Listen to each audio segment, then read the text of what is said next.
Welcome to this latest edition of the Real Deal podcast, The Wire Remix. We are on season 2, episode 4, Hard Cases. We've had some hard cases in our educational lives, but between me and Mr. Sapp. As always, Rob Sapp just joins the program. How you doing? Doing well, just trying to stay cool. Yeah. Trying to stay cool, trying to stay safe. Um, Yeah. This episode was directed by Elodie Keene. She also directed last week's episode, Hot Shots. Vulture had the ranking, no surprise, 57th of all time. This is what Vulture didn't like about this episode. They said it was too Ziggy laden, which I completely Ziggy! Too much Ziggy for Vulture. Hey. So they wasn't feeling this episode from that standpoint. The epigraph, I hear the music, I'm going to dance. That, of course, is one Shakima Greggs in terms of her introduction back into the detail. We'll talk more about that. Look at this episode as a whole, and I talked about the theme or themes, and to me it was simple. It was basically family, uncles, nephews, sons, and fathers. You saw a lot of Barksdale / Sabaka in terms of these parallel relationships with Frank and Nikki versus, say, Avon and also D'Angelo. So that was a lot. And we also got introduced to Nick's father for the first time. So it was a lot of family oriented. It was a family themed episode, to say the least. Opening scene, you have Frank Sabaka and Nikki. Frank, of course, is staring, looking out by the docks before he meets up with Nikki, and immediately he basically chastises Nikki. He knows about the stolen cameras. And I found curious about this scene is he's criticizing Nikki for stealing the cameras, but at the same time trying to justify the shit that he's doing. And he tells Nikki it's not about the money. He gets real angry. And, Nikki's like, look, I need money. I'm on my ass. I need money. Then Sabaka says, if you need money, why you come to me? And Nikki basically says, big Frank, big Uncle Frank, king of the Greeks, not king of the Greeks, but king of the docks, so to speak, kind of, taunts him or sort a little bit. In other words, he didn't want to come to him. But Sabaka says, it's not about the money. It's always about it's about the union. It's about the ports. It's about, all the shit that he is trying to justify what he does with the Greeks for. So he immediately, criticizes Nikki for that, Nick for that. Also brings up the fact that he's gotten Ziggy involved in it. And that is how we open this episode. What were your thoughts on that scene? I have specific thoughts on the scene, but as you were talking, something just popped into my mind of wondering. So we come into the docks, and at this point in time, and big time drugs money is about to enter the picture. Small time drug money's there, but Frank has been doing this for a while, and so I wonder if there's anybody that's actually calculated how I just started thinking as you were talking. It's like, how much did he have to steal in order to one payoff to Clay Davis one time, $40,000, right? Like that's kind of like the data point we have. How was he just not how was he, just the calculation, the amount. I just want that was just my wondering. So anyways, this opening scene completely supports your thesis about family completely. Obviously what Sabaka is saying is hypocritical. The thought, the thing that comes into my mind automatically is, do what I say, not what I do, right? Right. Which never, ever, ever, ever works ever, which is why it's such that's the point of it. Is you can't do that. Like nobody, especially if you're trying to raise something. Your actions speak everything. And I think the introduction of Nick's father is the dichotomy of that eventually. Like, and he'll actually say lead up to that point. But also, now we have I keep bringing up Breaking Bad, and I will keep bringing up Breaking Bad because we now live in the wake of that show that just took a scalpel to the ideal of I am doing things, I'm doing bad things for the right reasons, and just a scalpel a scalpel in terms of like really dissecting that, and then took a chainsaw to the entire notion by the end of the show. And so Nick's reasoning's actually very tangible and very like we can understand that. I don't have any money. I need money to live.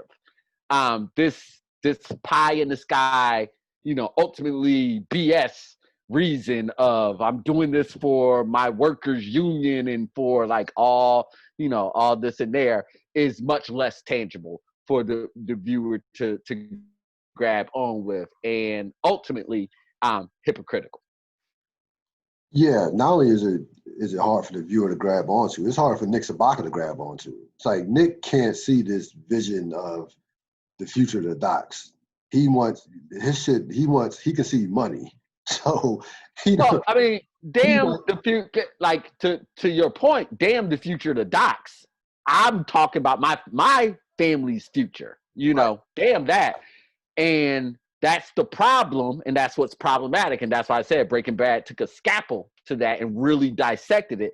That's the problem with those high moral ideals that you're going to do a bunch of bad stuff for. It's something that's intangible, and by viewer, I mean everybody, not just us, but all the characters in there. None of them, nobody else but Frank has this mission in mind. Nobody else. Everybody else is just playing their part based on their relationship to Frank.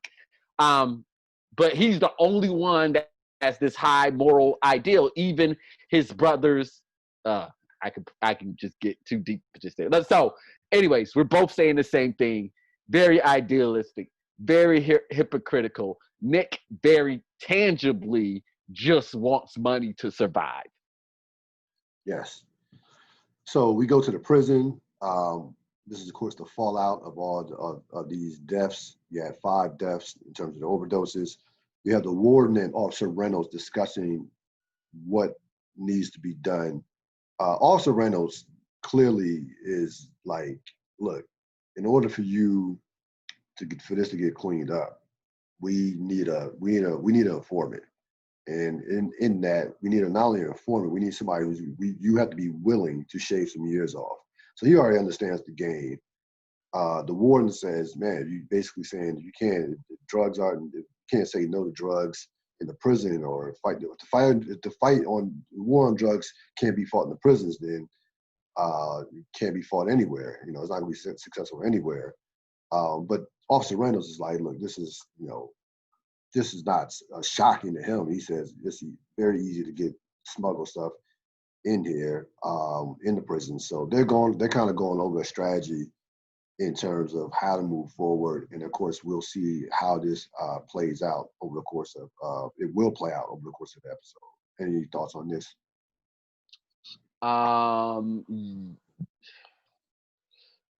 Just again, as you were talking, I was thinking, so I'm going to do my regular analysis that I like to do, but I will also say I felt the plot devices, and I felt the plot. I felt the plot movement more in this episode than any of the previous episodes. I'll keep it at what we've already done.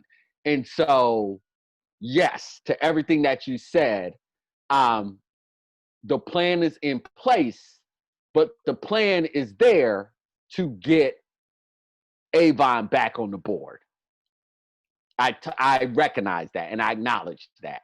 And so the setup is very, very crisp, very clean, absolutely, but it's with a very specific goal.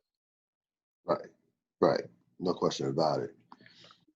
Yeah, McNulty, Rawls, Bunk, Russell, and Freeman. McNulty returns to the Western. He speaks to Rawls, and Rawls just, says nothing, nothing to him as they're crossing paths, going in opposite directions.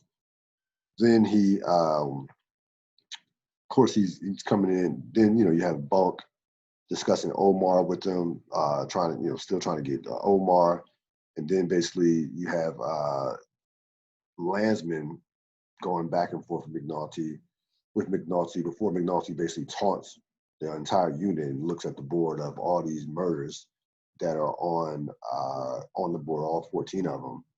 So basically shutting Jay Landsman up. Quick scene, but any thoughts on the scene, especially? A bunch of different thoughts on this scene.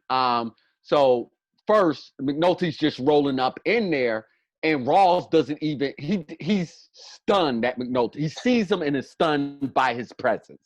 So almost kind of like the balls on McNulty to just be walking up in there. And then McNulty gives him a salute and goes, "Colonel," and just keeps on walking by. So McNulty's feeling his oats and feeling very good about what he's doing, which is counter to what McNulty said to his peoples. Then, to your point, Jay Landsman taunts him, and McNulty immediately goes to the board, which is fine for them back and forth. But the two people who have to work that case and who will later find out the ramifications of working that case are right in front of him. Again, McNulty's not a good person.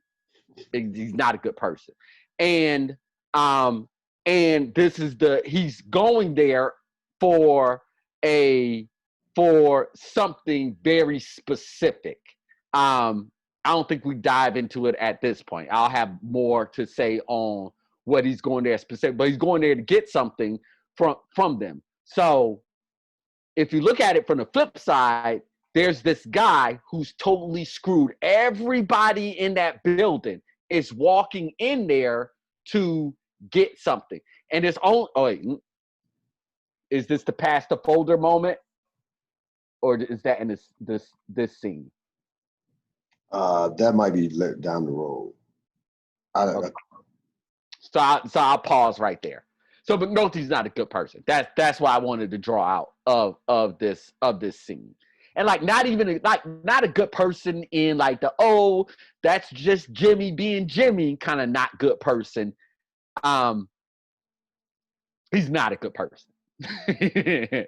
He's not a good person. I'll keep connecting back to this scene as we keep going, as we go through the episode. So you have Burrell and Daniels speaking in Burrell's office. We all know, based on the previous episode, that Burrell is under pressure from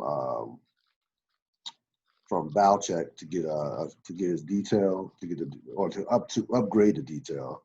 He's got currently had a bunch of humps working for him. So Burrell, pitches, basically is trying to convince Daniels to get back in the case. And they kind of go back and forth where Burrell, basically states, says, hey, you're a snake, but basically called him a good snake. But I value you. Daniels has said, he already says, I'm putting in my papers. Then Burrell gives him, throws a hook at him and says, hey, yeah, you can put that off and go out with a majors pension. And that kind of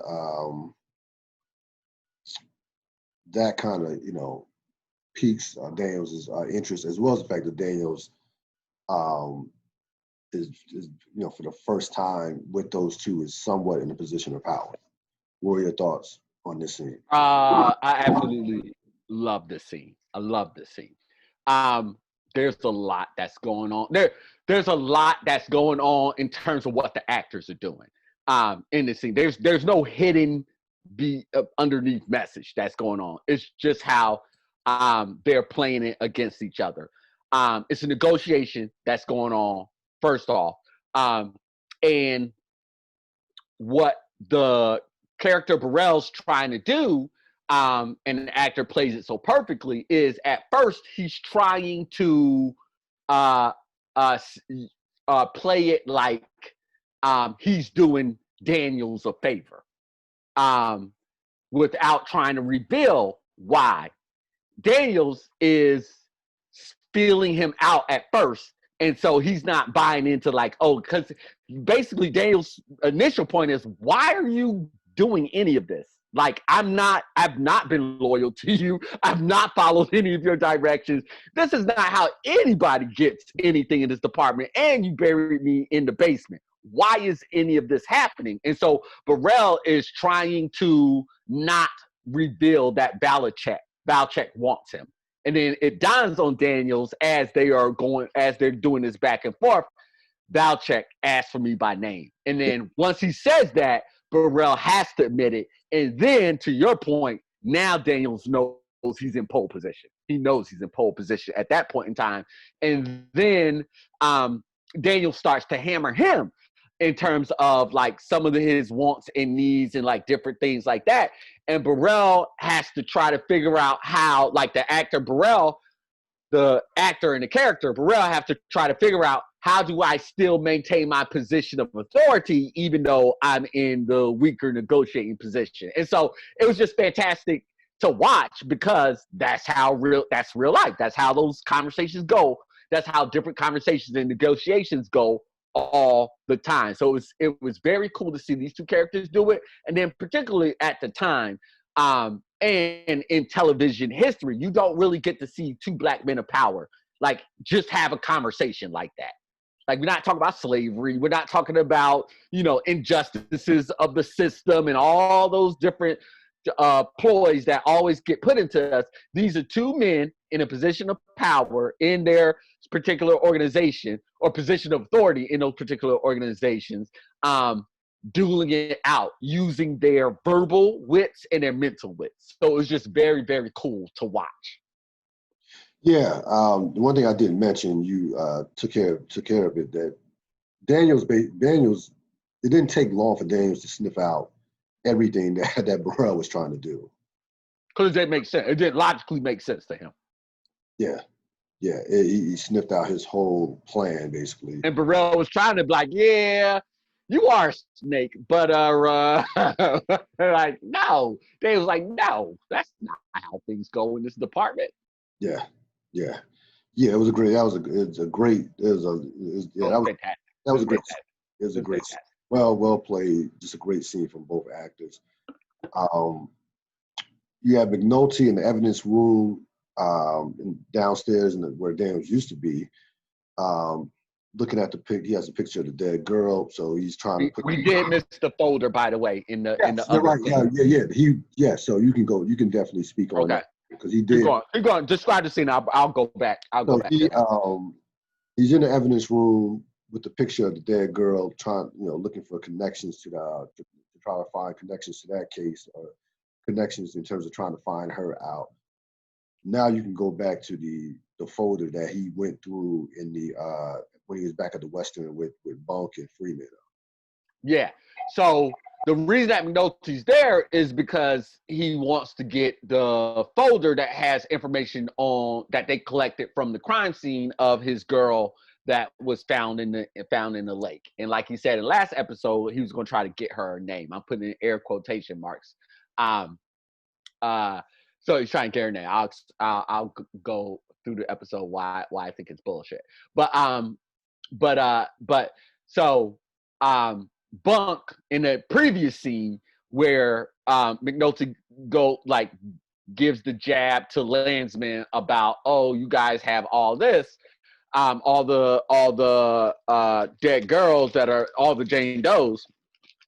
McNulty goes and asks for the folder, and it's Freeman who actually has all the folders. B.D. Russell tells him it's Freeman that has all the folders. And Freeman starts to hand McNulty the folder on his floater, and Bunk grabs it and says, "Oh, no, you still owe me Omar." Omar, yeah. And holds on to the folder like, where's Omar, Jimmy? And so I was going to bring that up in the other scene to just be like, just another point of illustration of Jimmy's coming in there asking for something, and he hasn't even given the base of what Bunk has asked him for a long time ago. Now, let's fast forward to this scene where McNulty is using the folder to look for more information for the dead girl. Now, my opinions on motive as to why, but this is further setup. But I just wanted to call back to that folder. Yeah, he like clearly was trying to get something out of it without he wasn't even thinking about giving Bunk, not Freeman so much, because that has nothing to do with Freeman. No. Freeman just had the folder. He had the file. But he hadn't even given thoughts about giving Bunk anything on Omar. I mean, and in of itself, it's not a big thing, right? We all have friends. We all ask our friends for things all the time. Like that's not, and this is even professional. He's asked for a file for a case. Nothing in of itself, nothing wrong. Just combined with everything that happened in that scene, he's walking in to a department who he screwed over, further inciting the colonel who has direct impact on his peoples. When Landsman attacks him, he retaliates, but the thing he's retaliating about is making his mentor and closest friend and somebody else he supposedly respects making their life a living hell. And then he asks for something. And then Bunk is like, wait, where's that thing you got me? So it just built into the scene, it just further illustrates how much of a bad person McNulty is. Just a genuinely bad human being. Yeah. So you have D'Angelo in prison. He's very quick scene as he is overhearing the talk about the spike package. He's in his prison. He was in his cell. The prisoners inmates who were outside talking about what it was spiked. I believe it was spiked with some rat poison. Rat poison, yes, it was spiked with rat poison. So he immediately gets certainly his wheel spinning, and we'll see how this plays out. This was clearly a setup scene in terms of how it's going to play out over the course of that episode. Ziggy and Nick at the bar. So they're at the bar. This is, of course, well after the conversation that Nick had with Frank. He tells Ziggy that, Frank knows. Ziggy wants to know, well, how do you know? And of course, Horseface told him and explains to him how close they are. So there was no way that Horseface wasn't going to tell Frank. And then, you see Ziggy pulling out money as he's telling him basically not to flash any cash around. Ziggy pulls out a wad of money, then puts it back in his pocket. And then you see Ziggy playing with the camera. Nick has no clue in regards to this camera, which is telling to me because it just shows you how limited Nick is. Not in terms of how he's saying he's dumb, but just he's a man. He just knows about ships and the docks. Ziggy's the one, from the technical standpoint, knows about with the technology from that standpoint. So he tells Nick about the camera that you don't need. You can take a picture and put it on the computer. And then of course we see Ziggy be Ziggy and take a dick pic inside in the bar. Few things going on in this scene, and definitely some foreshadowing as far as Nick telling Ziggy not to flash any cash. not to do anything, not to flash any cash, or not to buy anything big that will draw attention because Frank knows. What are your thoughts? Right. So here's my big wondering about that scene. And so this is the part that you have to remember that. Nick has the money and he gives the money to Zig in the bar. Right. He's giving him the payoff. Why would he do that? Why would you do that? You know your cousin. You know how he is. Yeah. Why would you do that? And so that's what I say when I mean I can feel the plot divide. I can feel the movement of the reason why he does that is because they need to further show the point that you're talking about and what is illustrated. The writers need to show that. Show it to me, don't tell. Show it to me, don't tell me. By making, as you pointed out, Nick has been defined as the smarter character, and yet that's not a very smart move. That's inconsistent with what we've seen of the character. So the only reason to do that is to make it a point in the episode and in future episodes. And so that's what I mean by like plot device. That's what I mean. I can feel what the writers are doing, which is never what you want as a viewer. You want to feel what the writers are doing. You want to emotionally react. With that being said, you know, it will further illustrate a couple things. This moment right here. Ziggy's self-destructive obliviousness, and then something that I'll connect back to also the Frank thing. And there's a scene that I like, and it actually might be in the later seasons of The Wire. I can't even remember, but the characters are talking, and it is actually a further scene in this season. Now that I'm further thinking about it, so let me zoom out of that. But the character says, I see that he took the money. Ultimately, that's what it boils down to. You can talk all this ish about you shouldn't do this and you shouldn't do that and this and da, but he took the money. And in this scene, when he tells Ziggy, Frank knows about it, and he's like, well, he was like, I told him how much the cameras, and then eventually he stopped yelling. And that's ultimately what undercuts all of Frank's glorious arguments, is that he took the money, and that's ultimately what this then becomes about between Ziggy, Nick, Frank, and the Greeks. It becomes about what the money is and not why we're doing it or the consequences. And to your point, that will play further and further on. And so this scene is a bit of a genesis of that. So we have McNulty back at his place. I don't know about you, but I've rarely gotten 4 voice messages on my phone that were all bad. So McNulty gets a message about missing a dentist appointment. He gets a second one from Bunk, just banging on about Omar. He gets a third one from his wife about the kids, and he gets a fourth one from Eileen Nathan about coming up with Omar. So that's where McNulty is in life right now. Just chasing his tail, and I did not notice it the first time, I didn't notice it a number of times that I watched this episode in past, but he really got 4 negative messages on his answer machine, which I don't think was certainly not by accident. What are your thoughts? Also, the visual cue of the place that he's living. Yes, the shithole. Yeah, all of those things are meant to do 2 things, right? Like it's meant to show that McNulty's ultimately lost being on the boat, right? And so we're supposed to be empathetic to the character because he's without his passion.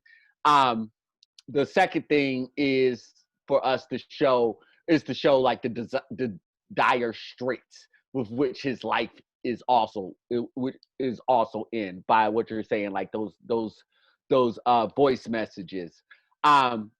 Again, show me, don't tell me. And like everything you're listing is 1000% on point, but it's too obvious. The wires writing up until this point has been so much better than this. And so everything, yep, we got exactly what we were supposed to get out of that scene. And they beat us over the head with it to make sure we got exactly what we were supposed to get out of that scene. Go to Nick and Amy. They are in Nick's parents' basement. So she spent the night in basically, I'm assuming like a twin bed. They don't know, not they, his parents, of course, don't know that she's down there. This is something that, you know, seemingly has been going on for a while now. Because they had a system, well, he had a system saying, you know, she got to put her clothes on, and once he got dressed, you know, sneak out the back. I'll meet you around the back. Of course, she doesn't understand why, as you know, them having a kid, why they have to go through this. And he says his parents are decent people. So again, another example of poverty, another example of a reason why Nikki is doing what he's doing as far as needing money. That's another example of showing you why Nikki is so desperate. What are your thoughts on this scene? Yeah, I mean, like exactly, like that's what this scene is meant to show you. He's got a girlfriend who he has a daughter with. Of course, this has been going on for a while. They have a daughter that's 2-3 years old. So this has been years, not just a matter of minutes. So you know, he's a young man. He wants his own place. He wants to start a life, however that life looks. Doesn't want to live in his parents' basement. And so yeah, he's pressed for money. So we go back to Russell, Bunk, Freeman. They're at the docks. They're discussing, how to go at the stevedores. And we get a little backstory, or a lot of backstory from the B.D. Russell character. She says she used to be she was a toll police, and she was only making like $22,000. Then she she saw a posting for this port police job at $33,000, and took advantage of it. It kind of shows her not to know too much about, I'm not saying about policing in general, but it put her in light. It just, it brought up, I thought those numbers were brought up for a particular reason in regards to she's doing what she does. She's doing what she does for the money. And she made a financial decision, which is, again, no problem with that. We've all taken jobs as we advance over the course of our lives for financial reasons at times. Real, I have to stop you here, homie. Sorry. Think about those numbers. It went from 22 to 33,000 a year. Stop Right. with the financial. She made the decision for I mean, like we're talking about remember, desperation. Yeah. So we get some backstory on her, a little bit of backstory on her as they're discussing again how to go about coming at the checkers and the stevedores. What were your thoughts on this scene? Yeah. So this scene is the juxtaposition, right? Like it's the juxtaposition of the Nick scene, which is why I had to stop you. Because you can't on one end see Nico's desperation and not see B.D. Russell's desperation. She has 3 kids and is by herself and was living on $22,000 a year. If that's not desperation, I don't know what is. Like that's an unlivable salary. Even back in 2005, which is what she was saying. The reason why she took the job is to support her family. Like not because she's fucking hustling for money or something like that. So it's the juxtaposition to all these other characters, particularly Nico. We know where Nico's track is. Like, I'm desperate, I need money. So what's my jump to illegal activity? Well, there is a different way. And the other way is working really hard and like figuring it out and following the law and obeying the law. And so B.D. Russell's is the other avatar. Like, we will see where everybody else will go in their desperate, in their quote unquote, their desperate straits. And then we'll see how Beatty Russell goes in her in exact similar position. So she's the counterbalance to all the crap that the other characters are going to pull. We see D'Angelo and Avon in the prison. D'Angelo goes to Avon's room. Avon, of course, is playing video games. They begin, or Avon begins to discuss the next move. D'Angelo clearly knows that Avon is about to spike this package.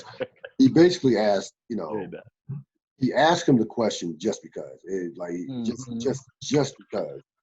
I don't know, I don't know why he asked him the question, but he just, because he already knew the answer to it.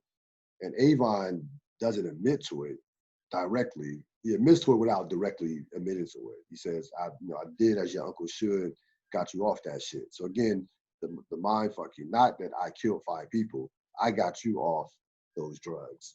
So you should, matter of fact, when he came in at the beginning of the scene, he says, I figured you would be thanking me for getting you off that shit. And D'Angelo says, you basically run this place. You knew. He says, first he says, I gotta know that you didn't do that shit. And then Avon, with the worst lie in the history of lies, I had nothing to do with it. But fuck it, if you don't believe me, just be happy that you still standing. So they're going kind of back and forth with this.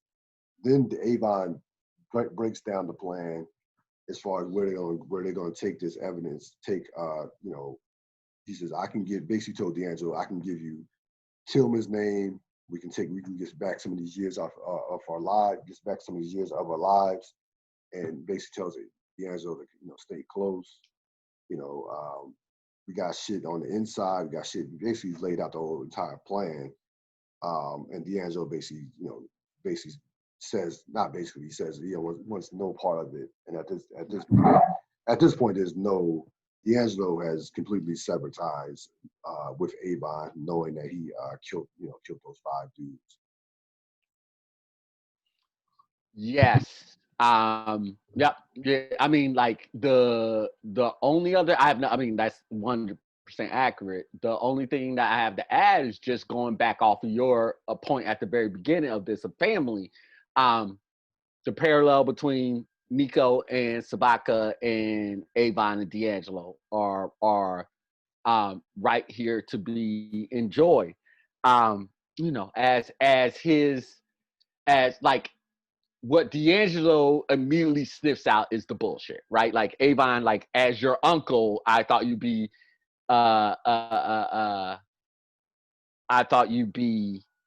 Grateful. Yeah, grateful. No, you did this for you. Stop. And then basically Avon's like, it doesn't matter who did it, why it happened, everything. It's basically that's his pitch. It's basically what we're going to get out of this situation. And to D'Angelo, it very much matters who did it and why they did it. Just like with Nico, it very much matters about, I need money to survive.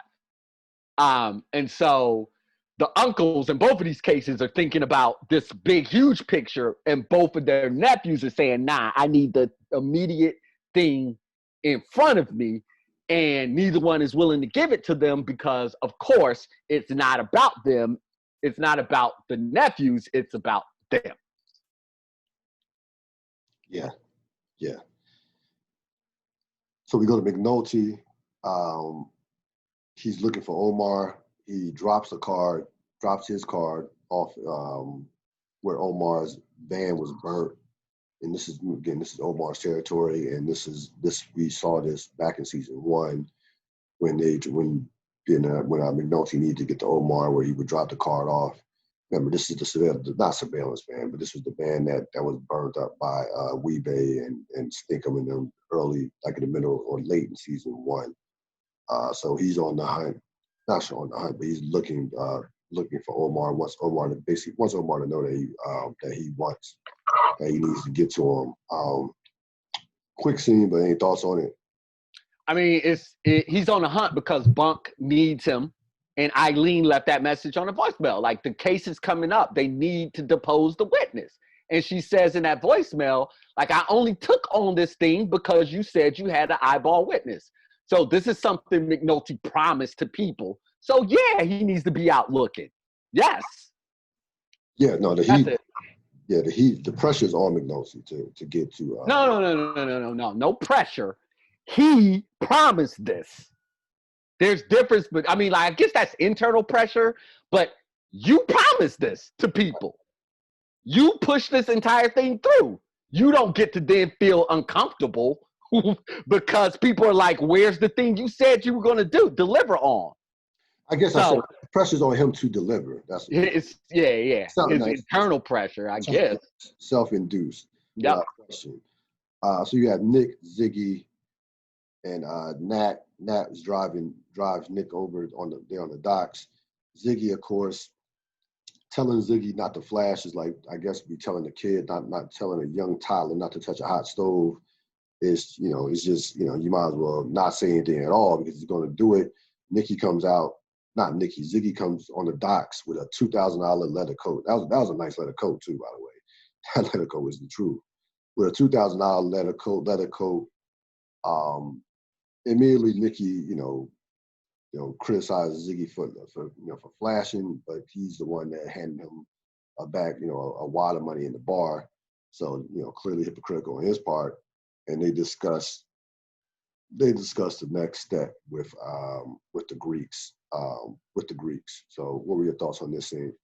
I was just gonna say I wasn't calling Nico a hypocrite because he did it on the slide and just slid it to him and put it like in his pocket. So I'm not calling him a hypocrite. I was just wondering why the character did that, and then I was also illustrating. This is what I mean when I say character, like plot device, like character movement. Like you can see, it doesn't make sense that the character would do it. That's why, but they need it to happen so that the next thing in the plot can happen. So that Nico's, he's not a hypocrite in this circumstance. And so this is the delicious, like, for me, Ziggy just being just being the self-destructive Ziggy that I know and love. Yeah. I mean, this is Ziggy. He, in a way, Ziggy wanted everybody to see he got a leather coat. Not like he's got to make some money now. He want like that. That's the on surface reason, absolutely. But the deeper, that's when I say self-destructive. That's a loaded phrase.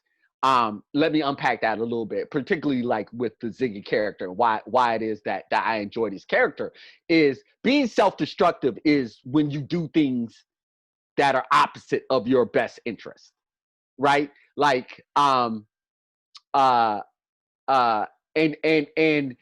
do things opposite of your best interest. And the reason why you do self-destructive behaviors, I'm thinking of my own self, but then particularly like with the character, is because of some deep down hurt, some deep down trauma.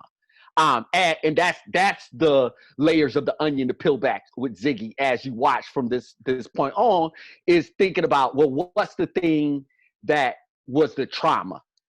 I know because I've seen the entire season and I can speak on it once we get to that part. But I'm not gonna I'm not gonna say anything about it.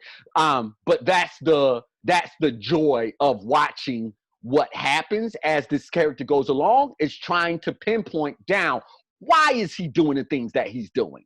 Go way past the surface level. Fuck the surface level. That means nothing. Character, if you only, like, whoever that person was, if you only view it from that surface point, then you will not get any enjoyment out of this character. But there is a reason why they consistently show him doing the things he does throughout the entire show, throughout the entire season. If this was a one-off, it would be like, yeah, that's just him just being Ziggy. But they consistently show these things over and over again for a reason. And they want you to think about and identify why he's doing the things he's doing that are so self-destructive and so anti Ziggy's best interest. Because if human beings, if we could be counted on for anything, is doing the things that best serve us. So when somebody does something opposite of that, why do they do that? Like, yeah, oh no, that's another episode. So you have McNulty again continuing to look for Omar. He goes on the corner, jacks some corner boys, tells them he doesn't care anything about the drugs as they toss some drugs up when he pulled up.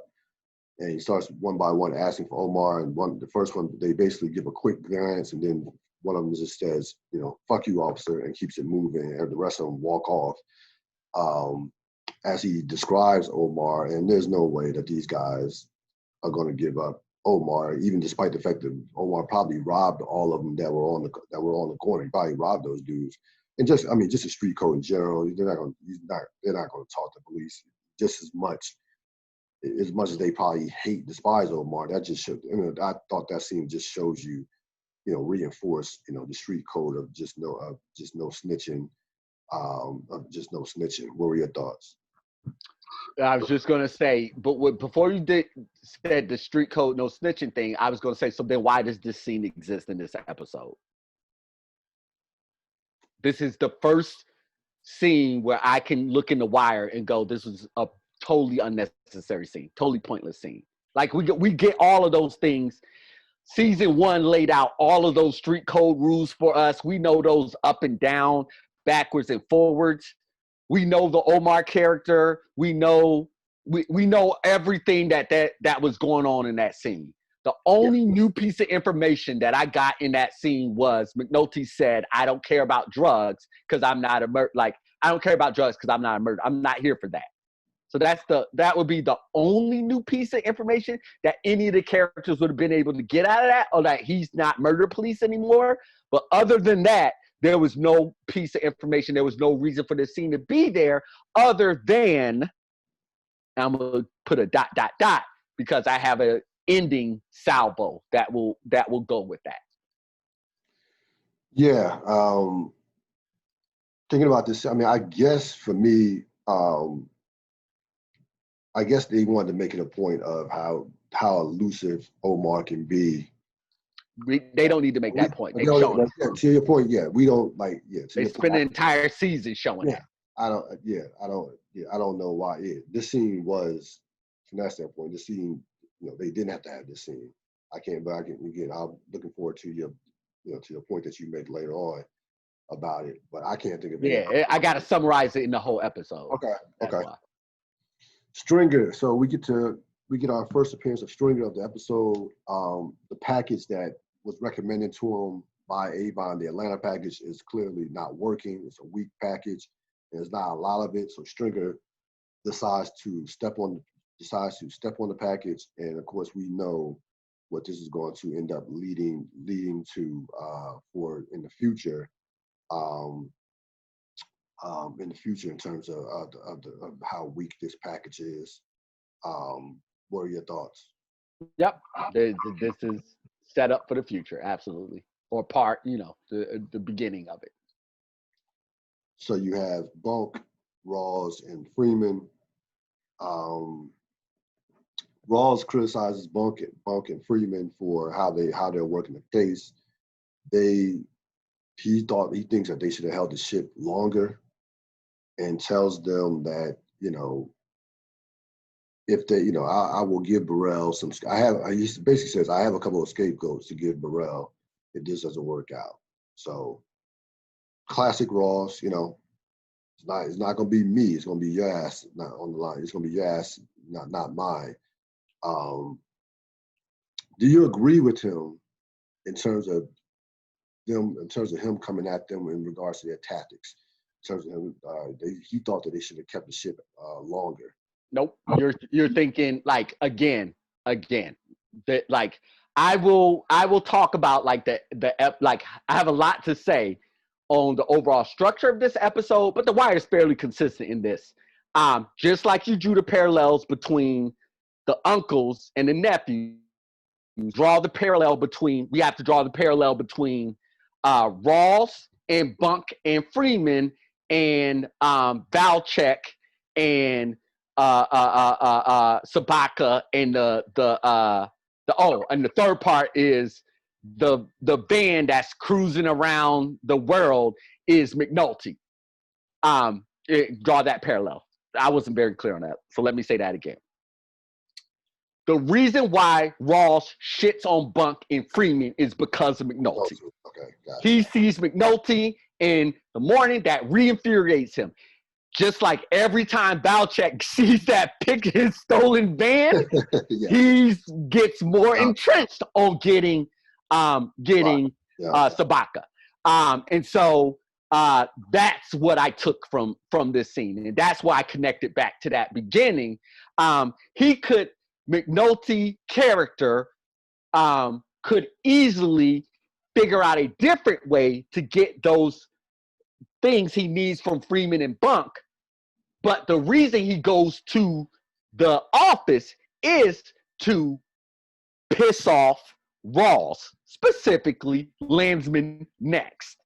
Every time he does that, he hurts his friends. Yep. And that's the connection he does not make. And so, yes, Rawls is on a very surface level being as he usually is, but the reason why he is just on them ad nauseum is because this, of course, is a Jim McNulty special. So you have McNulty and Bubble. You have McNulty following Bubbles and Johnny. He spots him getting on a bus, so he follows them. Of course, this is a setup for a later scene that will play out over the course of the episode. Nick, Double G, and Ziggy. So you have them meeting up at the deli, at the Greeks, of course, own. Double G asked for some chemicals for some chemicals by the bulk. And throughout the course of the entire conversation, he doesn't even look at Ziggy. This conversation is directly towards Nick. But he asked for both of them. Yes, but the conversation was for his attention was towards, and I really noticed it. Like he made no eye contact with Ziggy. Now he does answer a question, I'm sure reluctantly at the end of the conversation when Ziggy says something and he has a retort to it. But again, even with answering that question, he looked at Nick the entire time. Yeah, the only reason I said that he asked for both of them is Nick says it in the bar that he wants to see both of us because you did a good turn for him. Yes. So either Nico's lying at this point, which he's not, or Double G wants to see both of them. And to your point, you're very accurate. So why would that character ask for him?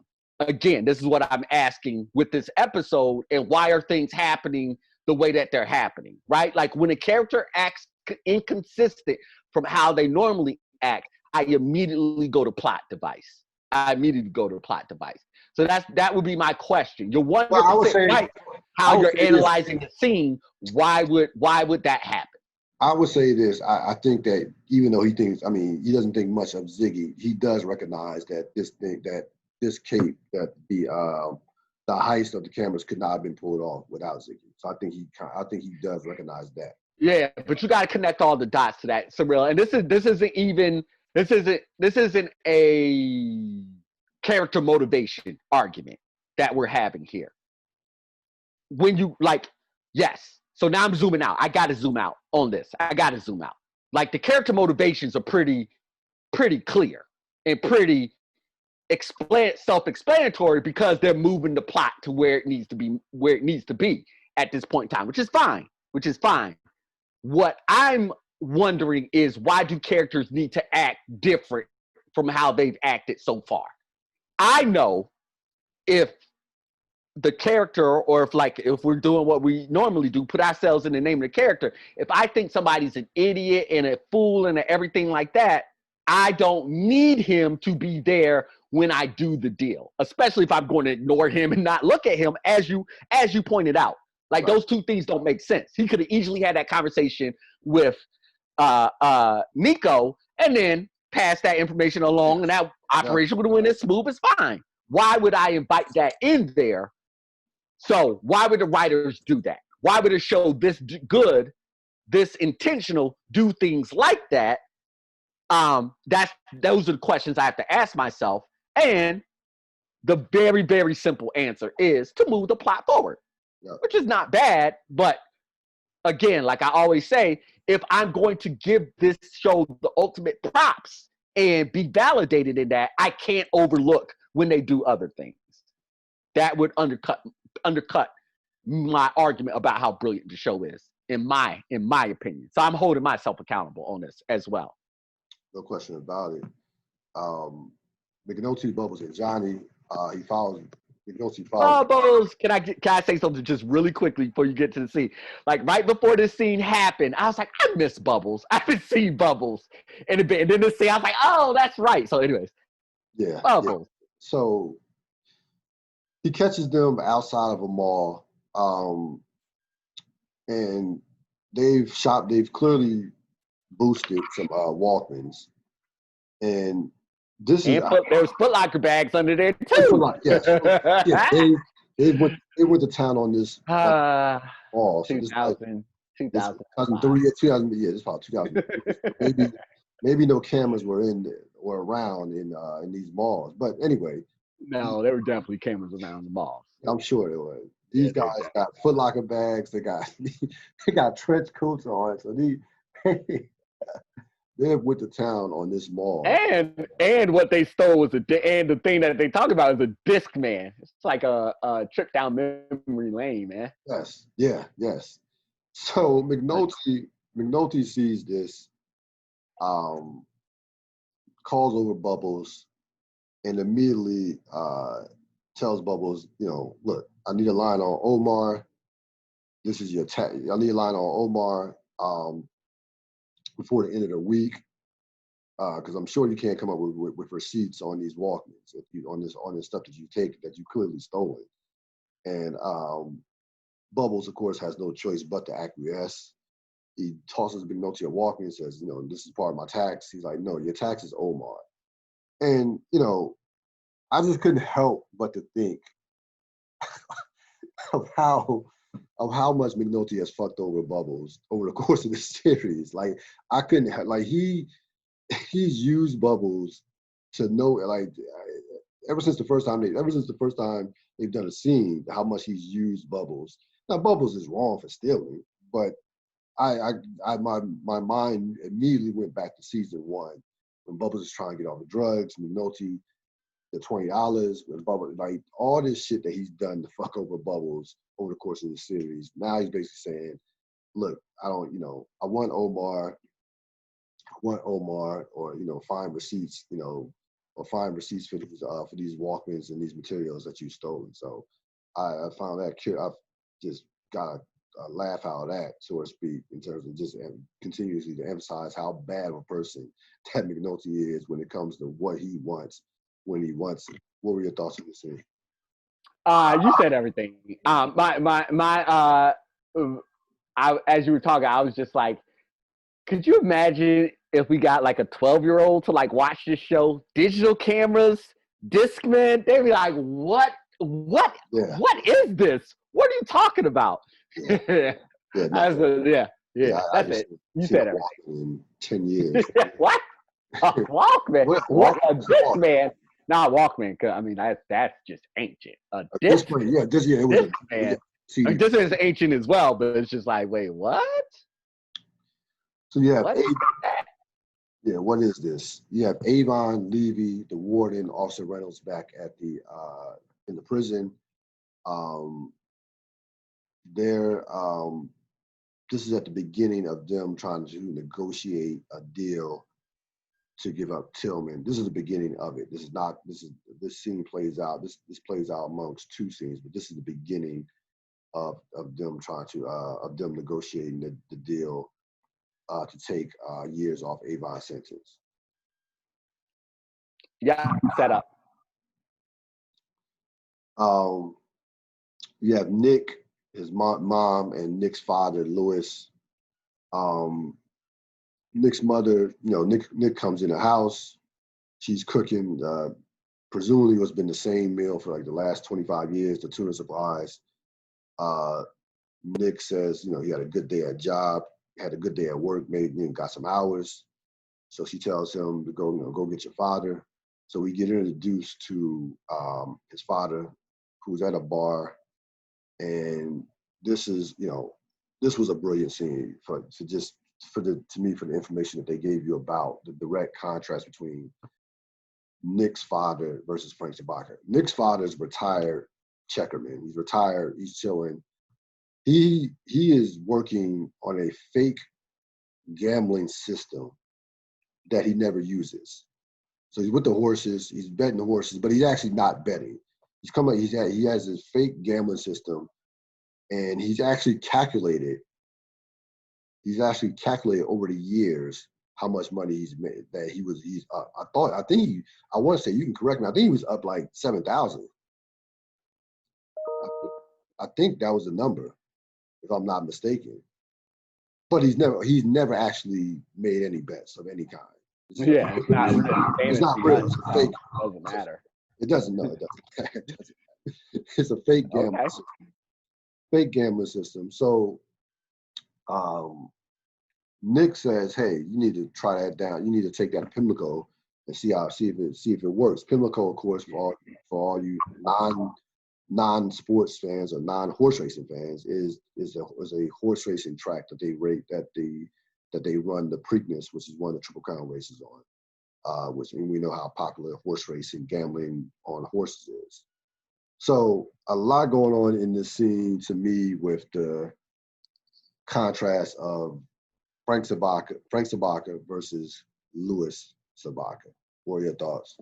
Yeah, I mean, you nailed it on the head. This is all about contrast. This is all about contrast. Frank's brother is the opposite of him, obviously. Yeah, yeah. He's the opposite of him in every single way. So you have Rawls and Daniels discussing the detail. Rawls makes it clear that you have to go through me if you want to use my people, and basically just this is his way of flexing, because he's going to approve everybody. Here's a way of flexing, to approve everybody with the exception of McNulty. He tells Daniels either McNulty quits or he dies or he drowns on that boat. There's only two ways McNulty's getting off the boat. So Rawls gives Daniels his peoples, with the exception of McNulty. I don't think, and Daniels wasn't even at this point asking for McNulty. And he kind of, and not only that, he's basically an asshole to Daniels, saying anything to get you out the basement. So he doesn't know, again, but Daniels doesn't think much of it. He just, kind of like brushes it off and keeps it moving. But he, of course, because Daniels does not know, Rawls doesn't know that Daniels is, is on his way to possibly becoming a major, and what he and Burrell have talked about. And there was no need for him to know it, by the way, in Daniels' mind. So he gets his men, he gets his peoples from Rawls. What were your thoughts on that scene? Yeah, I mean, I think the comment, I mean, everything you said was accurate. I mean, I think that comment was more about everybody in everybody at the beginning of this says this is very thin, and so like the comment is more about like if you're like this is very thin to go off on. So if you're about real police work, this is a thin thing to come out on, but to the point of like it gets you out of the basement, like it gets you back into the thing. So anyways, I was saying that's more about the case being so stupid initially, not being about the actual solving of anything, but a beef between Valchek and Sabaka than anything else. And then, as you said, the other reason this exists here is to is to further let us know that it's going to be very, very hard for McNulty to get on this case, this squad. Yeah, Kima and Cheryl, they're in traffic. They're in traffic, and you have some frat guys, being frat guys. One of the dudes is on top of a car, and Kima gets out the car, yokes the dude up, and yokes the dude up after he refuses to get down. Of course, he wasn't aware that she was a cop. Didn't seem like he was aware that she was a cop, and he was drunk anyway. So she yokes him up, arrests him, tells the other car to keep it moving. And at that point, Cheryl has a look in her eye of disgust, because she, of course, wants Kima inside. Again, at this point, Kima hasn't even made a decision, but Cheryl doesn't even like seeing that side of Kima as the aggressive police officer, or even as a police officer of any kind. She wants Kima, to be a lawyer. So again, set up for what is going to transpire later on in the episode. What were your thoughts? Yeah, definitely set up. Daniels and Marla. At this point, he has not, to my knowledge, he hadn't told Marla yet. He is contemplating the decision, sitting down watching TV. She asked him, to come upstairs. So this is, of course, this is definitely, a quick scene, but this is definitely set up for what's going to transpire in the future. And by the way, it was no coincidence that you had Kima and then Daniels going back-to-back scenes, seeing what direction those characters are going to go in over the course of this episode. Yep, set up. Ziggy, Johnny 50.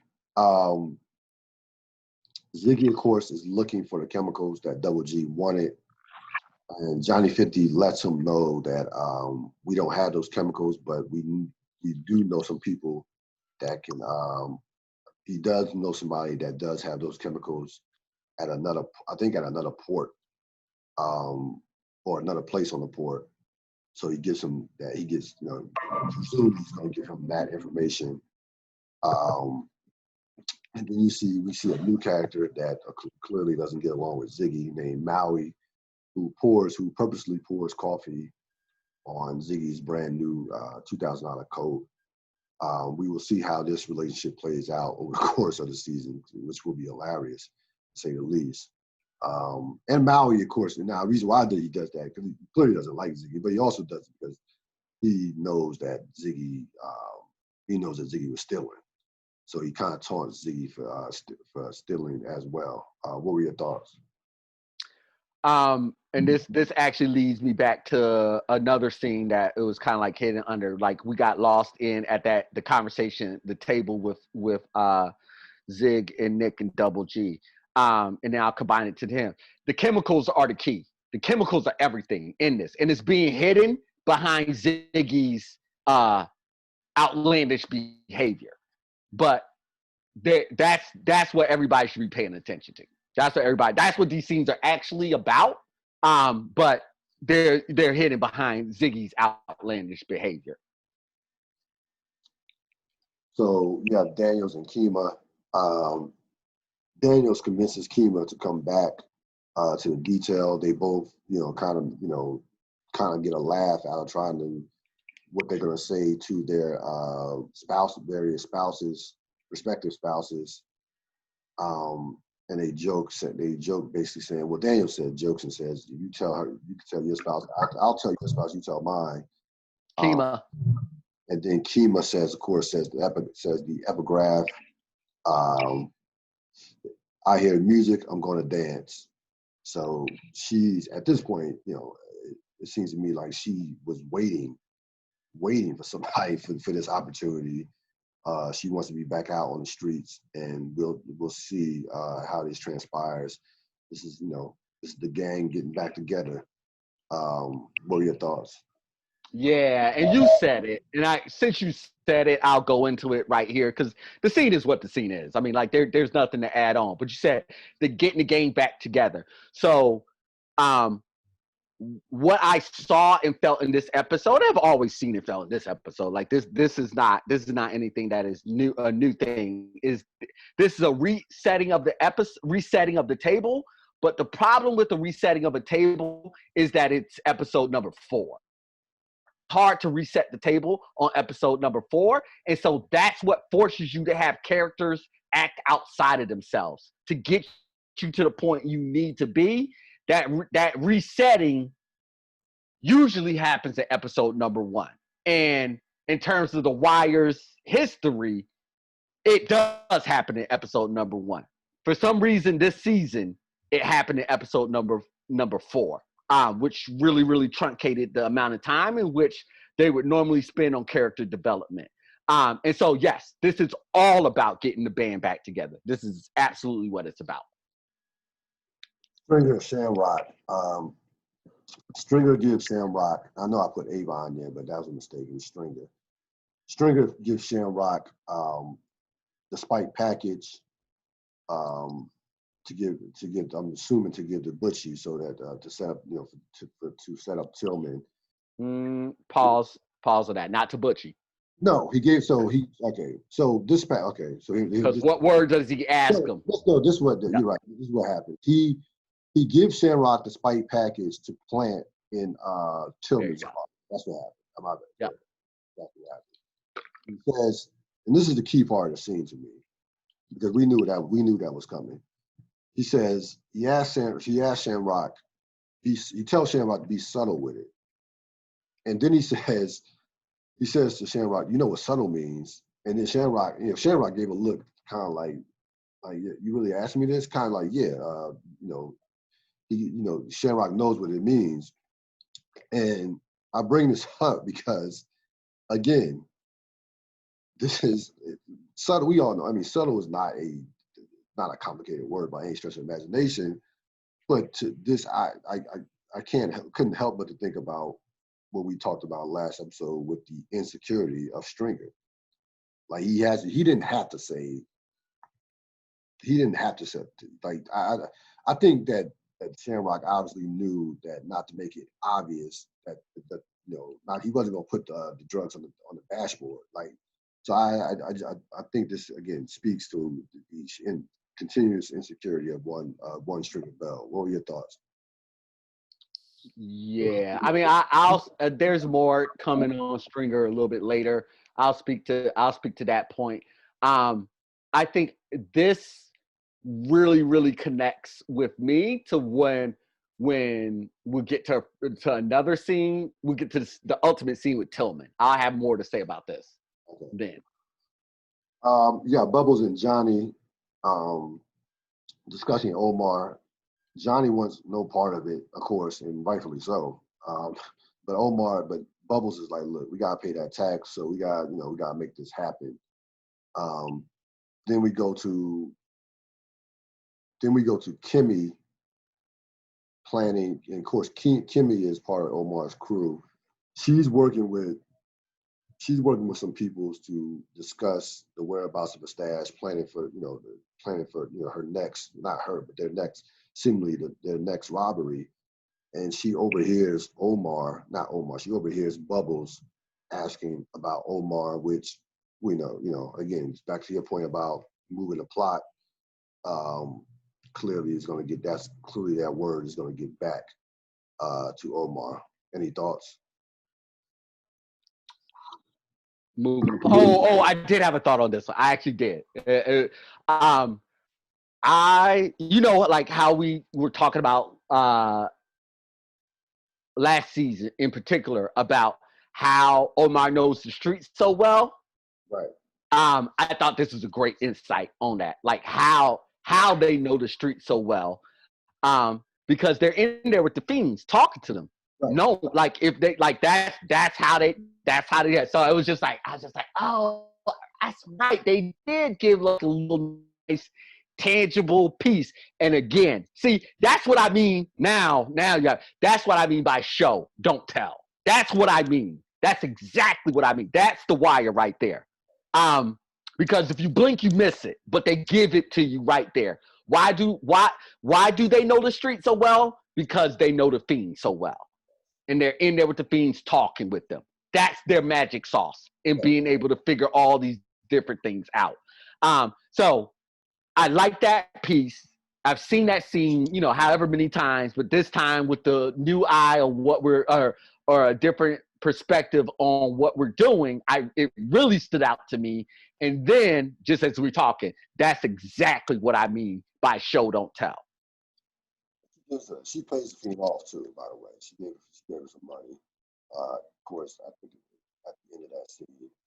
And yeah, no, it makes perfect sense. And that's how they move. That's how they're able to move the way they move. You have Levy, Avon, the warden, and of course Officer Reynolds.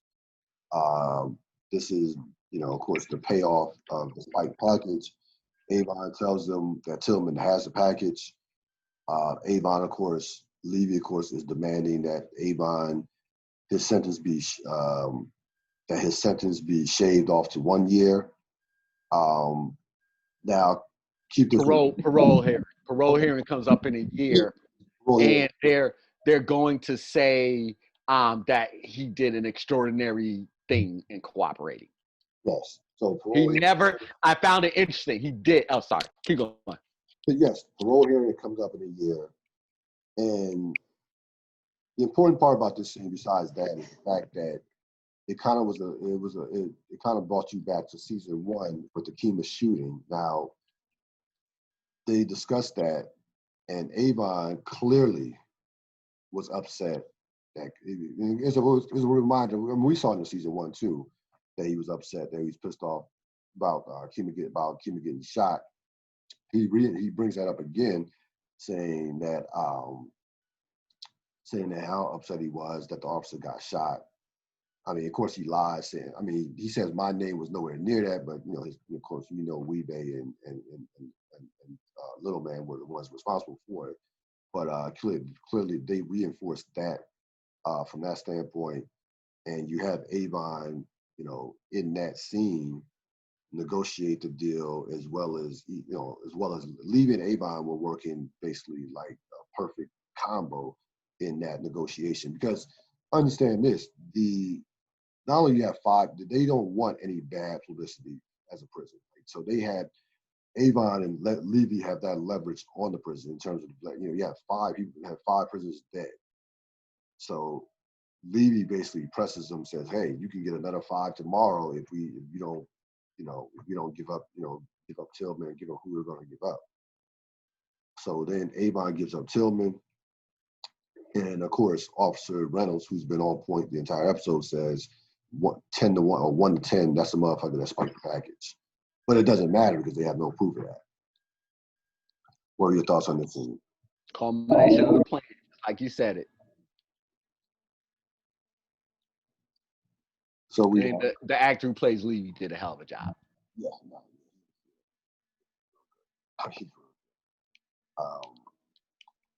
Valchek and Daniels. So right before Daniels walks in, to your point about the pettiness, Valchek sees another picture of the surveillance van, and Daniels comes in at a perfect time because they discuss he and Valchek discuss the Sabaka case, and of course this is going to be payoff for not payoff, but this is going to be a setup for a further scene. This was just the beginning of them discussing the Sabaka case with Daniels. What were your thoughts on the scene? It was a quick scene. Very quick scene. Just more setup. McNulty continues to look for information on the dead girl. Goes by presumably the house of a priest, because I guess one of the sisters were cooking for the priest, and is continuously running to dead ends about this girl. He tells the lady that the girl is dead. What were your thoughts on this scene? Yeah, I guess this is as good a time as any to unveil this one. So uh I feel like this plot point was useless. I'm going to be harsh. I'm going to be a little bit harsh. I feel like this plot point was useless because and I know it's useless because it goes nowhere. I've wondered about this for years and years and years. I was like, what was the point of all of this? What was the point of all this? And in the mode of we're trying to think about, and quite similarly, like not to just come down on this one, quite similarly what will happen next season. I'll comment more on that next season as well, but this is a pattern with McNulty for these next 2 seasons. We need to find something for McNulty to do until he's back into the game Right. again. And so this feels like this is things for McNulty to do until he's back in the real game. Now, what they want us to think is that they want us to empathize with McNulty, right? Like the entire point now about McNulty is that he's aimless and he needs the police work. That's where we're ultimately going to get to. There's no fucking spoiler there. It just is. And so that's ultimately, so all this is meant to be like, McNulty's just doing something. So he's not on the boat. He's trying to play detective and be murder police again, yada, yada, yada, yada, yada. But ultimately, it's coming off as McNulty because it doesn't go anywhere. It doesn't lead to anything. Ultimately, what it's coming off with as is just giving the character something to do. Yeah. I'm done. Yeah. No, nothing. I have nothing to add to that. Yeah, Nick, Nick, Amy, and their daughter, they're down at the port, by the ships, looking at the ships. They get into a conversation about the money. He lies to her about, lies to Amy about the extra money, somebody he's getting some back pay, and tells her that they might be able to get their own place. Says something small. And then his daughter asks about the ships. His daughter not asks, his daughter knows the ships. Yeah, So he asked her. yeah, Ship is that. she knows the ships to a T. So again, and being consistent with, in contrast with the Barksdales we saw in season 1, Avon talk about D'Angelo's little son saying, "Take care of my little soldier." So similar to this, you see already, even at a young age, they are, even the young kids are warped into this world of stevedores and checkers and chips. What were your thoughts? Yeah, that's a really good point. Just how ingrained all this is. The other thing that I wanted to say, just really quickly on this scene, was that it is also, how do I want to put this? It When you said he lied to her about where he got the money from, yes, because he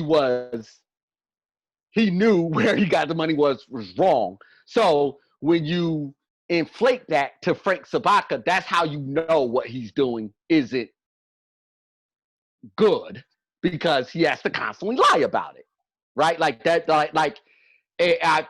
it's subtle, but it's there for a reason. And if you draw that connection, that completely undermines that argument. But also, it kind of it kind of frames the relationship that Nick has with Frank. Like, and to a broader, like, it's more clear how D'Angelo feels about Avon because we've rode the roller coaster with them over an entire season and then on into this season. We're just starting to kind of like pull those pieces apart of the relationship between Nick and Frank. But Nick has he's not bullshitting himself. He knows it's wrong. He's just doing it because he's doing the wrong thing because he needs money. It's wrong. I'm doing the wrong thing. I need money. Wrong. Frank is the one who's deluding himself with all these other things. And we and to be continued. Where that delusion gets him versus where it gets everybody else. Right. Who's not being delusional. You have Tillman gets busted for smuggling the drugs. He gets arrested immediately. So the Barksdales accomplished what they had to accomplish. Mission accomplished from that standpoint. Ziggy, you're the guy. Wait, pause. I want to go back to that scene. That's the scene I want to go to. Right, Tillman getting busted. Right. Tillman getting busted. I do want to go to that scene. The actor played the scene great. Because until I watched it this time, the other times I was just like, why is he so confused? He knows he was dealing drugs. Like, what? Like, is he trying? I was like, why is he so confused? Or I'm like, nobody's gonna believe that bullshit. Like, why would you go to they planted that? Like it just like da. And then while of course watch it this time, we've already talked about it, it's like, that's right. This was actually the time where he didn't have drugs in his car. And it made me immediately think, or actually when he didn't purposely bring it into there, and it made me immediately think to like times where I had done things wrong consistently, but the time that I got caught by mom or dad was actually the time I wasn't doing anything, and how I was appalled that they would blame me at this point in time, even though I had broke the rules a million times before that particular rule. So that's why I was like, he played like when it was, I was like, oh, he played that so good. He played that so correctly, because that's exactly how it goes. That's exactly. You could have done the wrong thing 1,000,000 times before, but the moment you're caught at the time when you're not doing the wrong thing, you are completely appalled and disgusted that people will be blaming you of it. So that's what I noticed this time around. That's it. It's so good. He was shocked. I mean, he was shocked. Like they completely caught him off guard. He's like, what? Like what? Right, it's not off guard. He hadn't brought the drugs in. He didn't do it in this case. He didn't do it. So it's just really well done. Really well done. Ziggy, of course, post a pic on Mallory's computer. We'll see what that pic is in a later scene, and the beginning of their little mini war over the course of these episodes. And Johnny 50's telling them he's gonna break you into parts and sell them, and you don't get off his computer. So you have that. We'll talk about that later.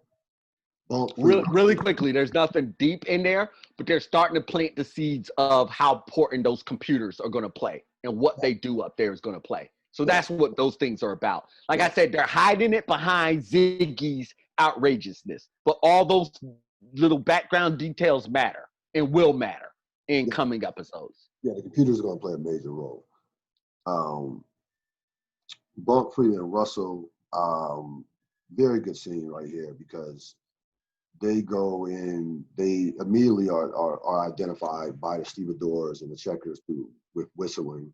So this goes, they stand out, and even Russell acknowledges, they said they marked us as soon as we, stepped on base. Then Bunk tries to coerce Horseface into coming down to the station, saying, let's go, ask questions about the girls. Horseface plays like he doesn't know what's going on. And he basically says, well, I heard something that, I heard something, without admitting how much he actually knows. So he plays it perfect. Horseface plays it perfectly, and basically says, refuses to come with them unless he has his shop steward or union or lawyer, and completely they outwit Bunk and Freeman.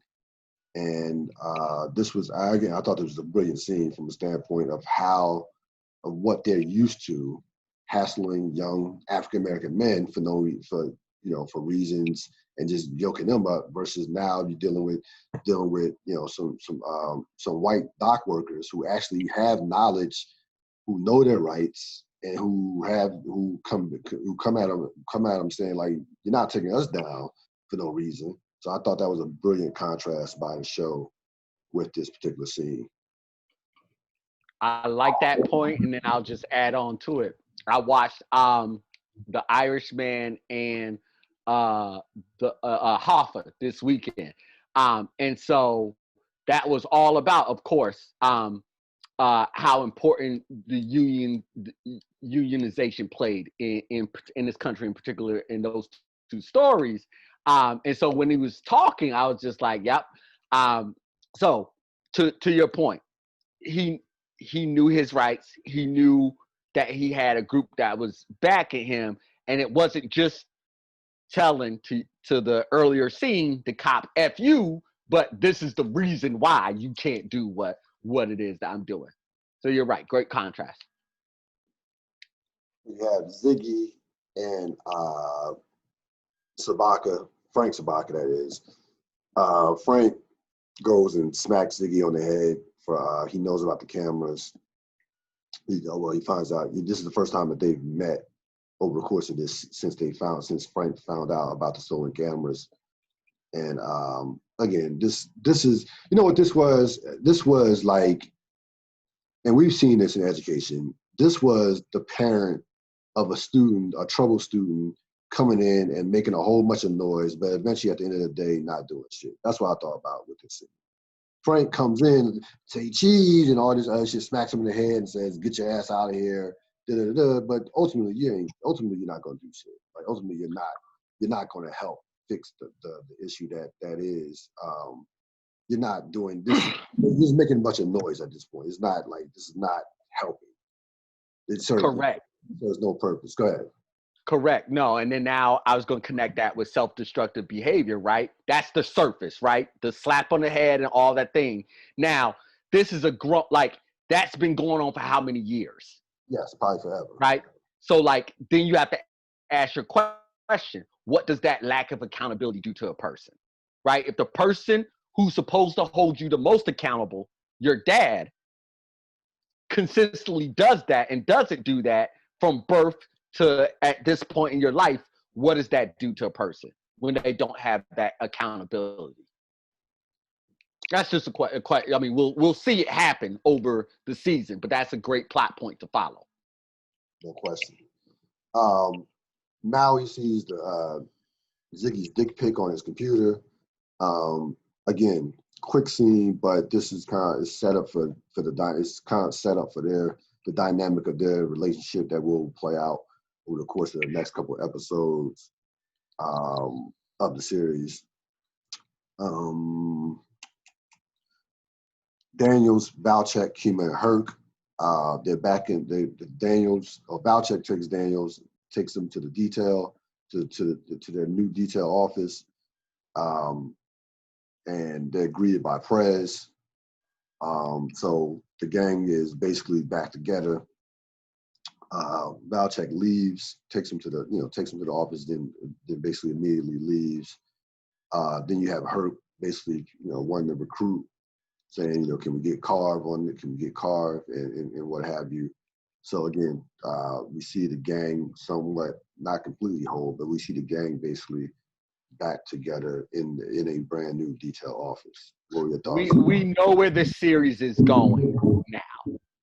Right. Like even if I had never watched The Wire before, I would know where the series is going. So the gang is getting back together. They spent all this time setting up these moments for different people to come back together. So you know that you see the general way the series is going. You just don't know what the target is yet, or the scope of the target. You don't know the scope of the target at this point. Right. Yeah, no question about it. And so we have Bubbles and Johnny catch up with Omar, or Omar catches up with them. Just out of nowhere, Omar. They're talking and what have you, it's late at night, and Omar just flashes out of nowhere with the shotgun.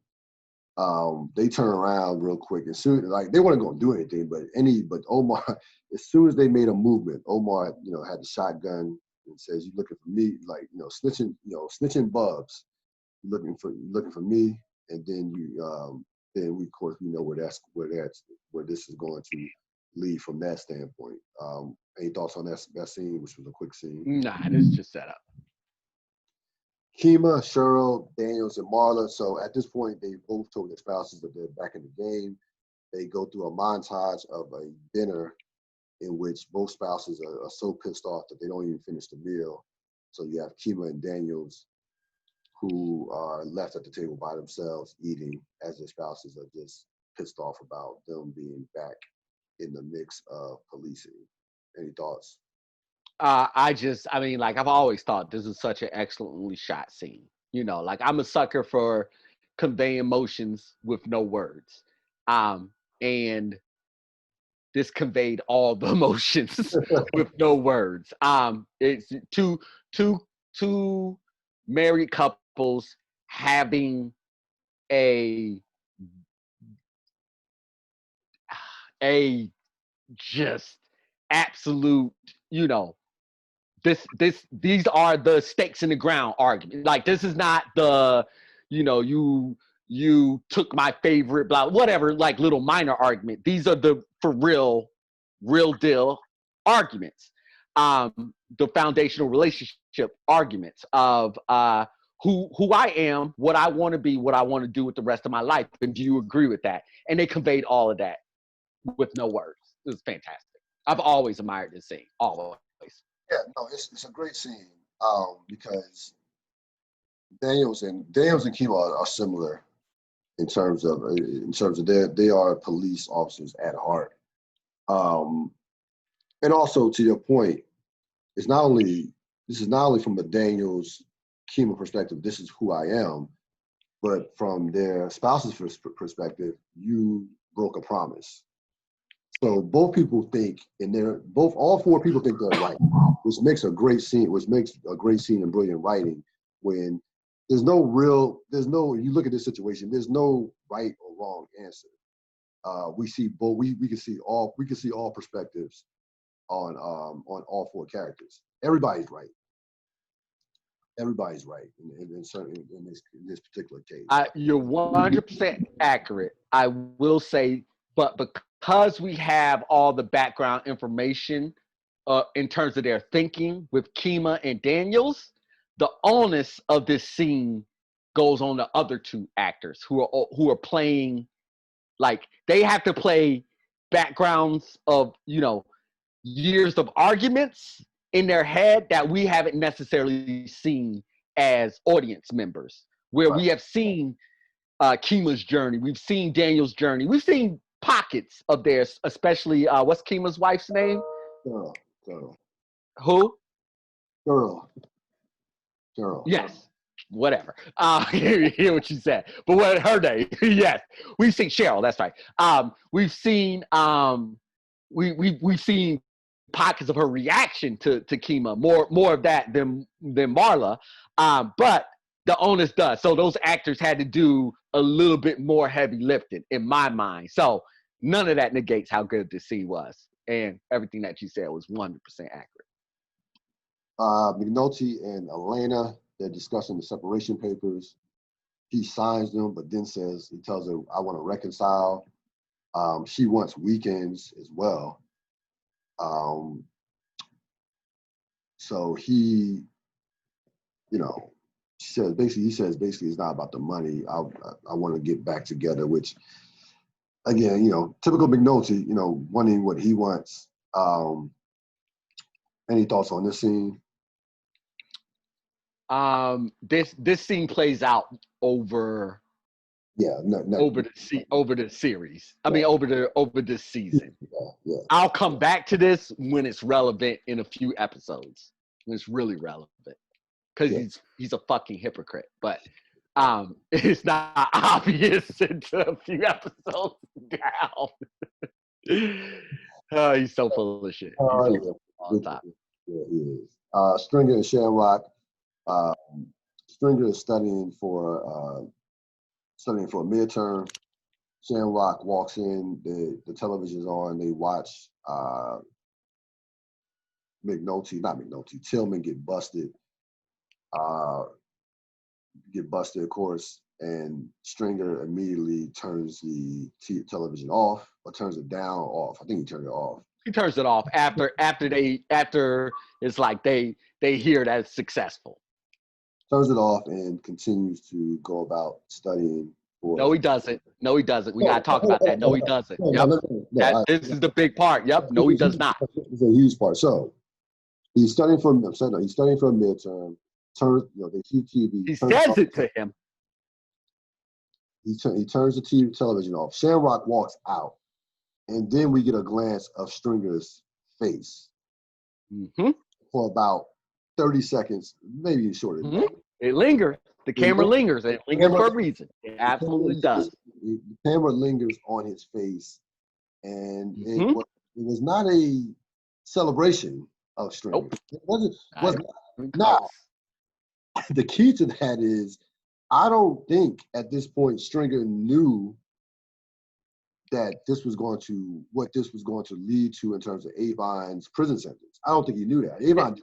Avon didn't mention that, by the way. And that's what we have to get into this, because you're wrong. It's just that simple. This is a co-op. This is a plan throughout the organization. Everybody, this is a plan that Stringer and Avon talked about, and Stringer helped execute. He absolutely does know what happened, because when he tells Shamrock to be subtle with it, what he's saying is plant the stuff in Tillman's car so that the cops, so that the plan that they discussed with the lawyer and Avon, so that's found, so that Avon can pin Tillman. It's all of this is part of the plan, and they could not have pulled it off without Stringer knowing all intimate parts of it. There's just no way, because he had to handle that part of it, from the drugs on and everything. He's had that this has been the whole point. The whole point is to plant the evidence on Tillman so Avon can finger the guard. Yeah, but does he? Yes, he knows. Yes, he knows. Yes, he knows. He knows everything. Yes, he does. Wow. Yes, he does. It's not even. Yes. It's not even an opinion. It's not anything. Yes, he knows. So, yeah, he was not happy. Nope. So now we got, this is the moment I've been waiting for, and for us to really unveil Stringer and everything, right? This is the moment right here. That camera lingers on Stringer, and you're absolutely right. This should be a celebratory moment. Their plan worked. His man's about to get out early. That's the hope. This is good stuff. Now, let's fast forward through this episode, or let's rewind through this episode. The product is crap. The muscle is gone. Not even through this episode, through last scene. The muscle is gone. Here's my question to you. What does Avon bring? Outside of his name? Outside of his name. What does Avon bring? And what does Avon's name actually get? So pause. You think about that.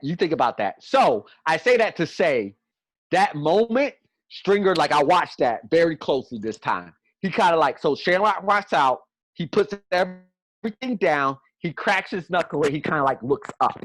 And so what I got out of that moment was that, of course, Stringer's not happy. We've kind of started outlining our thought process on Stringer many episodes ago. Stringer's not happy, and he's thinking about his next move. My argument is this is the moment when Stringer decided that he was going to make the move to, trying to think. Prop Joe has been introduced. Have they had that conversation where they talk about sharing? No. They haven't had that. Okay, all right. Sorry. So this is the moment where Stringer makes the decision that he's going to make moves apart from Avon. Let's just put it like that. Okay. And then every conversation after this will be about getting Avon on board with the moves he's going to make. there's a strategy they teach you in management. Of course, we all know about how you manage people who are under you, the people who report to you. You're their direct supervisor. But there's also a strategy called managing up, how you manage your supervisor or you manage your boss. Which of course looks very different for somebody who directly reports to you. But the idea is, how do I get my boss to do something I want? I have a better project in mind. Of course, my boss is my boss. We're going to ultimately do what the boss says. How do I get them to get to my side and agree with? And there's a lot of subtlety that's involved in that. Again, that word subtle. That's why that word was so important. It wasn't just about Shamrock planning the drugs, but the word itself was very, very was there, placed there on purpose, because Stringer has to be subtle with Avon. That's the whole point. In order to get him. But this moment is, in my mind, where Stringer decided, I got to make the moves for this organization, and I got to be subtle getting Avon on board with the moves that I'm making.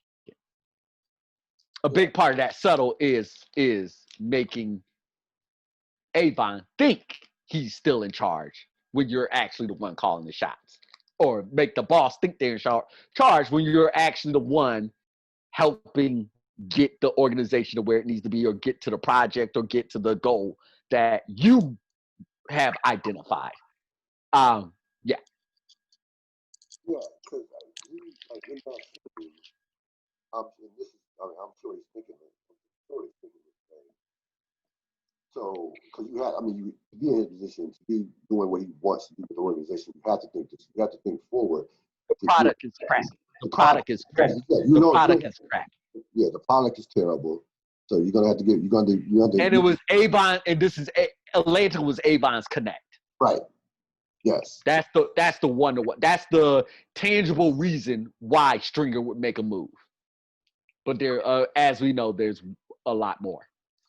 Yes. So, yeah. So Stringer, getting back to your question about what does Stringer, what does it mean for Avon to be out of prison? No. What? That's not what I said. I said what is Avon bringing to the table Right now? In prison, out of prison, wherever the hell he wants to be. What is he bringing to the table? Right. He's bringing nothing besides his name. He's bringing nothing. There you go. And that's why you gotta be subtle with it from Stringer's perspective. Stringer knows. Because you still need the name, yes. But he doesn't bring anything else. Or at least my interpretation of this episode and the events is Stringer doesn't. The value of what Avon brings outside of his name is not feeling like a lot to Stringer right now. It's not feeling like a lot, particularly with the product being so bad, which is the main thing. That's kind of the whole deal. That's kind of like everything.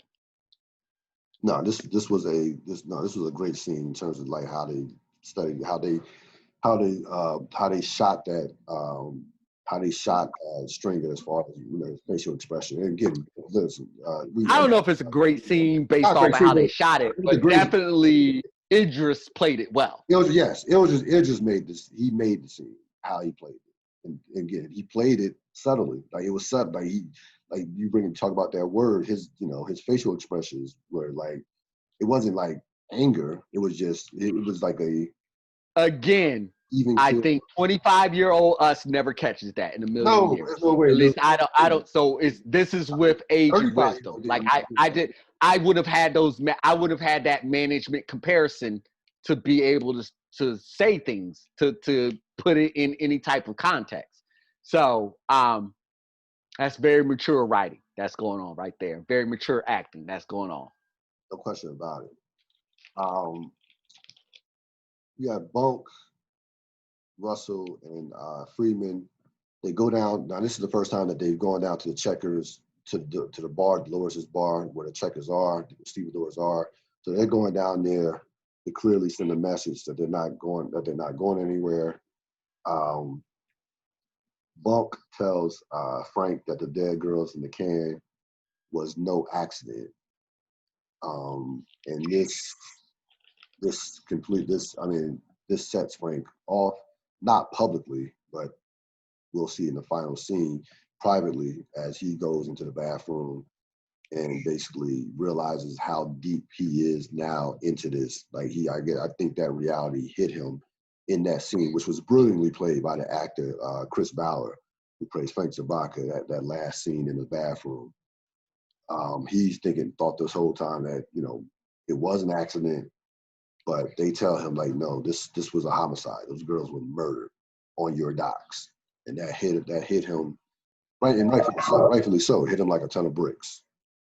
But so two things. What were your thoughts on them going down to the Checkers place of peace and where they congregate, and also Frank Sabaka in that final scene in the bathroom? I don't know what that means. Sorry, I was looking at something else. So what was I gonna say on this one? Yeah, Frank's world is collapsing. You're 100% right, because he realizes, of course, they're not going to go away, right? Like this is a homicide investigation. That's not something that's just going to be like go away for a second. So that there's that point, and then there's also the contrast of what you were talking about in terms of, all right, the strategy of just like, we're going to come in, you're going to come with us, didn't work. What I loved, of not contrast, that was the wrong word. What I love is that then it was like, all right, Bunk was like, all right, because BD asked him specifically, he's like, what are we doing here? He's like, we're just going to show that we're not going away. So it's like, Bunk has they have multiple tools in their tool belt. They're veterans. They're veterans for real. So like, you show how real you are, we're gonna up our game and show you how real we are. So it's just, it was just a nice interplay on that. But you're absolutely right. The scene ends with Frank staring at himself in the mirror, and you would think this would be a moment, and this will lead into the thing that I'm talking about in the next episode or the next couple of episodes. Because you would think this would be the moment where Frank would have the aha, like, oh, people are actually dying off of this stuff, and the cops are now down harassing, and then we'll, like, I'll reference again, but just, the money will speak for itself, and there you go. Yeah, and of course that's how the episode ended. That final shot of Frank Sabaka staring himself in the mirror in that bathroom in the bar. And similar, I want to talk like the bar. We talk about the bar. We talked about their bar over this past season, and contrast that to, there are a lot of important things that seemingly happen in that bar, and I just want to kind of like point that out in terms of different, in terms of various scenes. So I think that this was it's not an accident why the scene was shot where it was shot. So that I want to just bring that up. In contrast to season one, with the Barksdales, in terms of not their bar, but in terms of, I would say their place would be the towers or the pit. We saw some powerful scenes in the pit in terms of things that were happening, and scenes in important scenes. I mean, important scenes throughout the course of the series, but I wanted to contrast the pit. The bar is like their pit, so to speak, for the Checkers versus the pit for like the D'Angelos and Bodie's and rest in peace, Wallace's of the world. Their home away from home, or their home, so to speak. Wallace, yeah. MVP and Charlene Award. And so the MVP this was tough for my MVP for this episode, but I had to go with. I ended up choosing Daniels for how he maneuvered during that scene with Pharrell. So I chose Daniels as my MVP. My MVPs are from what was the scene that I loved? Sorry, there's a million different work emails that flying for some reason right now, so it's distracting me insanely. Or invites. It's just like, why is this happening? Right. Anyways, what's the scene I loved? Between Burrell and Daniels. Burrell and Daniels are my MVP. All right, Burrell. Okay, yeah. I had Daniels, and yeah, you're right. You can go Burrell as well. Chardine Award for performance. I had Frank Sabaka. He opened the scene. That was a great scene to open with. I don't think I gave him enough credit at the beginning in terms of how good he was in that opening scene, talking to Nick and trying to sell to Nick why he was doing what he was doing for. He was great in that scene. And then, of course, he closed it. He closed with the scene in the bathroom, the realization that those girls were murdered on his dock. So I had Sabaka as the performance award, the Chardine Ennis Award for best performance. Cheryl and Marla Daniels. I already spoke to why. Yep. They had to do a lot of heavy lifting with no words. That's tough. No, that's a beast. That is. You doing some good stuff right there. So yeah, that's mine. Yeah. So that is going to wrap up this edition of The Wire remake. Can I say 2 quick points? No, go ahead. Sure. So one quick point is, if I had to put a 60, this will probably be my 60 episode. Yeah. I still think there's a lot to get into with season 5 when we get there. So there might be a 60 before, but I knew this episode was coming up, and I remember how I felt about this episode. It's fine. It's a fine episode. But again, with The Wire, we're used to excellence. And so that's why I feel so, as I was watching, I was like, yep, this would be the 60 if it was there. But season 5 is luminous. And like, let's keep it all the way real in terms of where so season 5 is losing. So it might get like this episode might get bumped down by episode season 5. But with that being said, it is downhill from here. Oh yeah, they go. Yes. So it was a lot of setup, and yes. I get all the I don't push back on why people dislike this season. Right. If it's for reasons that we're talking about, but mostly I've heard people say dislike this season because there were the drugs in there. And that is what I push back on more often than not. Like, if you bring up tangible points, like there were a lot of plot devices and different things like that, and you can feel like there's different points. And even a Ziggy point, I can hear that. Because everybody doesn't want to go that deep on Ziggy. So I can hear that. But just being like, they switched from the drugs, that's the part that I always push back on. Like, no, then you're not really watching this season, if that's your only argument for why this is your least favorite season.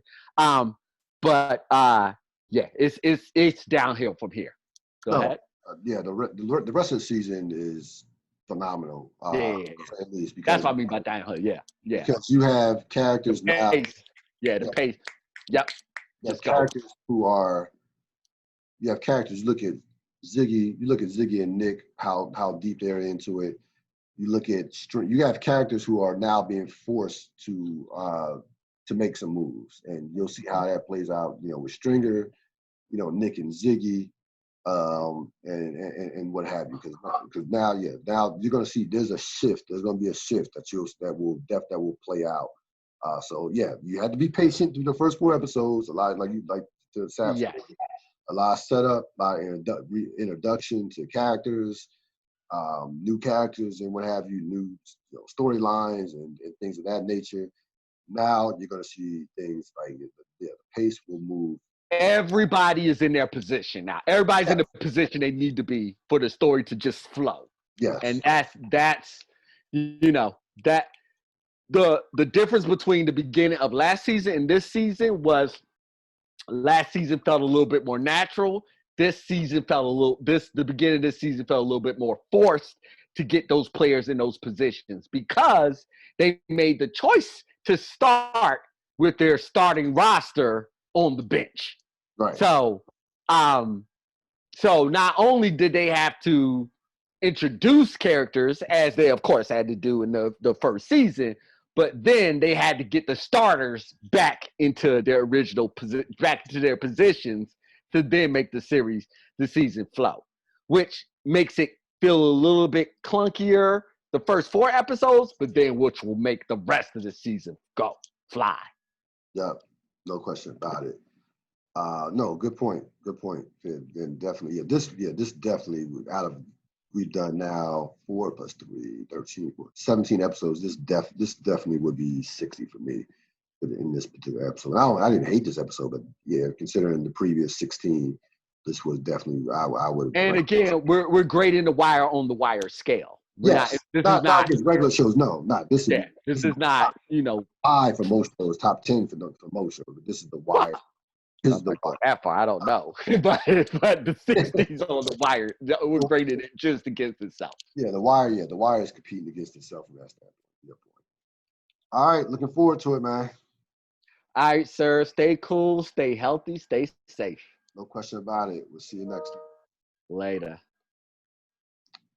That's going to wrap it up for this latest edition of the Ril Dil podcast, The Wire Remix. We will get this episode out before midnight. Rest in peace to John Lewis, a whole legend, to say the least, for his work in the civil rights movement and his years of service. So rest in peace to him. Stay safe. See you next time. I'm out.